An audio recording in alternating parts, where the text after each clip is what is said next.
драги ученици! Денешната лекција е плоштина на трапез. Пред да преминеме на формулата за пресметување плоштина на трапез, да се потсетиме што е трапез. Трапез е четириаголник со еден пар паралелни страни.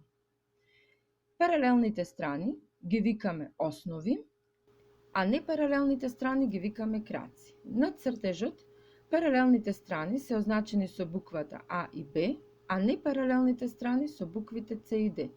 А и Б се паралелни затоа што ако ги продолжиме, нема да имаат пресечни точки, а доколку непаралелните страни ги продолжиме, тие можат да се пресечат во една точка. Да видиме какви видови на трапези може да имаме. Еден вид на трапез е рамнокракиот трапез. За кој трапез велиме дека е рамнокрак? Трапезот на кој што краците му се еднакви, велиме дека е рамнокрак. Друг вид на трапез е правоаголниот трапез. Кој трапез е правоаголен? Трапезот на кој што едниот крак му е нормален на двете основи, велиме дека е правоаголен трапез.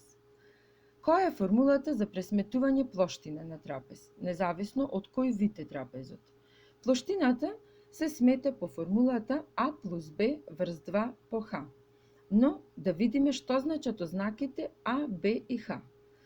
Во дадените примери, ознаки за основите ни беа земени буквите А и Б, а Х ни го представува растојанието меѓу основите. Многу е битно да утврдиме кои должини треба да се измерат при пресметување плоштина на трапез, затоа што во некои задачи ознаките не морат да бидат А и Б и Х. Може да нема ознаки, а може да се користат други ознаки. Мора да знаеме дека при пресметување на плоштина потребни ни се три податоци. Значи, должината на основите, значи паралелните страни, и отсечката која што ни го покажува растојанието помеѓу паралелните страни, значи растојанието меѓу основите. Еве да решиме еден пример во кој што немаме ознаки, но ни се дадени должини на страните. Да видиме кои од овие податоци треба да се искористат за да може да се пресмета плоштина. Според формулата, плоштината е А плюс Б врз 2 по Х. А и Б беа паралелните страни, основите. Во оваа задача, страните со должина 2 см и 7 см, може да забележиме дека се паралелни, значи тие се основите, и отсечката која што ни го дава растојанието помеѓу тие две страни има должина 5 см. Заклучуваме, А и Б се со должина 2 и 7, а висината е со должина 5 см. Со замена во формулата за плоштина можеме да ја пресметаме плоштината на фигурата. Значи добиваме 7 плюс 2 по 5 врз 2, тоа е еднакво на 22,5 см квадратни плоштината на фигурата. Еве да решиме уште еден пример да се одреди плоштина на рамнокрак трапез според податоците на цртежот. Кога велиме рамнокрак, тоа значи дека краците имаат иста должина. АД и БЦ се со иста должина. За да пресметаме плоштина ни беа потребно да ги знаеме должините на основите и на висината.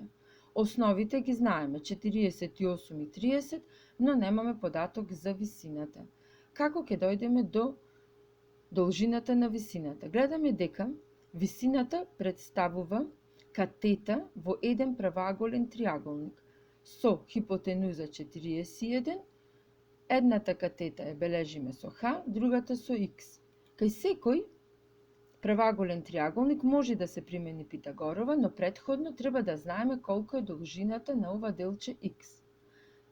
Кај рамнокракиот трапез, ова делче Х може да се одреди како разлика на основите 48 и 30 да се подели на 2, затоа што ако се спушти висината од темето С, се добива исто такво делче и затоа за одредување на неговата должина, разликата ја делиме напола. Така одредивме дека Х има должина 9. Со примена на Питагорова теорема, х на квадрат како 41 на квадрат минус 9 на квадрат, колку што беше должината на делот x, ја одредуваме должината на висината. Сега ги имаме сите потребни податоци за пресметување на плоштината. Со замена во формулата за основите и за висината можеме да дојдеме до одговорот на задачата. Се надевам дека преку формулата за плоштина и овие два примери работите ви се јасни, ќе решите успешно домашната задача. Ви благодарам за вниманието.